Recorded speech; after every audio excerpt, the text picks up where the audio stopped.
আসসালামু আলাইকুম। আজকে বিজয় দিবসে আমি আমার ছাদ বাগানের একটু পরিচিতি দিতে যাচ্ছি। প্রথমে আমার ছাদের ভিউটা দেখাই দিই। এখানে বড় মসজিদ আছে, মোটামুটি আমাদের 8,000-এর ওপর স্কোয়ার ফিট। সো দক্ষিণ দিকে, এটা দক্ষিণ দিক, অনেক বড় গ্রিনারি আছে এবং অনেক বিল্ডিং হচ্ছে এখন। এদিকে একটা বড় বিল্ডিং আছে। মোটামুটি রাজশাহী শহরের একটা মেইন জায়গায় আমাদের বাসাটা অবস্থিত। তো এই যে আর মেইন রোডটা দেখা যাবে আপনার এই দিকে আছে। হ্যাঁ, এখানে একটু দেখাই দিই। এই যে মিছিল হচ্ছে একটা বিজয় দিবসের। তো আপনারা সবাই মনে দেখতে পাচ্ছেন বিজয় দিবসের একটা বড় মিছিল হচ্ছে। যাই হোক, আমি আমার বেসিক্যালি আজকের উদ্দেশ্য হচ্ছে একটু সবাইকে আমার ছাদ বাগান সম্পর্কে একটু মোটামুটি নোটিফাই করা। সো ফার্স্ট অফ অল, এখানে কিছু ক্যাপসিকাম গাছ আছে। ক্যাপসিকাম ধরেছে, আপনারা দেখতে পাচ্ছেন। এটা অনেক যত্ন লাগে। হ্যাঁ, এখানে কিছু ক্যাপসিকাম গাছ আছে।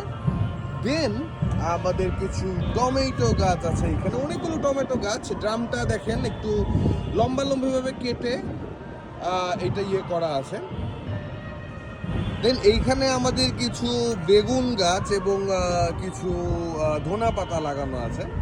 হ্যাঁ, এই যে বড় মসজিদটা দেখা যাচ্ছে এখানে, আপনারা দেখতে পাচ্ছেন। সুন্দর লাগে এই ভিউটা। আর এইদিকে আছে পদ্মা নদী দক্ষিণ দিকে। এইখানে কিছু ঝাউ গাছ, লম্বালম্বিভাবে যদি দেখায়, কিছু ঝাউ গাছ, কলা গাছ, এখানে লেবু গাছ, ড্রাগন গাছ। আপনার একটু দূর থেকে দেখায়, এই যে ড্রাগন গাছ আছে কিছু। এখানে আছে আনার গাছ, এটা দেশি আনার, ক্যাপসিকাম। এখানে একটা নতুন আনার, মেক্সিকান আনার লাগানো হয়েছে। এখানেও কিছু আনার গাছ, এটা মনে হয় হাইব্রিড জাতের। এখানে পেয়ারা। এখানে আছে কলা গাছ। হ্যাঁ, আর এখানে আছে সজনা, দেন লেবু, কলা, হ্যাঁ, ঝাউ গাছ। মোটামুটি এইখানে দেখতে পাচ্ছি কিছু শাক করা হয়েছে আর কি, লাল শাক এবং পালং শাক। দেন একটা ইন্টারেস্টিং পার্ট, এই যে এই জায়গাটায়, যে এখানে আমার কিছু হাই ফ্লায়ারের শখ আছে আর কি। হাই ফ্লায়ার মিনস লাইক অনেক ওপরে ভ্যানিশে যে কবুতর উঠবে। ইটস নট লাইক এটা ফ্যান্সি কিংবা কবুতর না, এটা ডিফারেন্ট একটা হবি, সবার জানা নাই।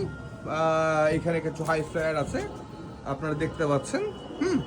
তো এখন অন্যদিকে মুভ করি। আমি এই সাইডটায় কিছু, এখানে আমার প্ল্যান হচ্ছে কিছু সবজি চাষ করা শীতের সময়, যেমন স্ট্রবেরি লাগানো হয়েছে।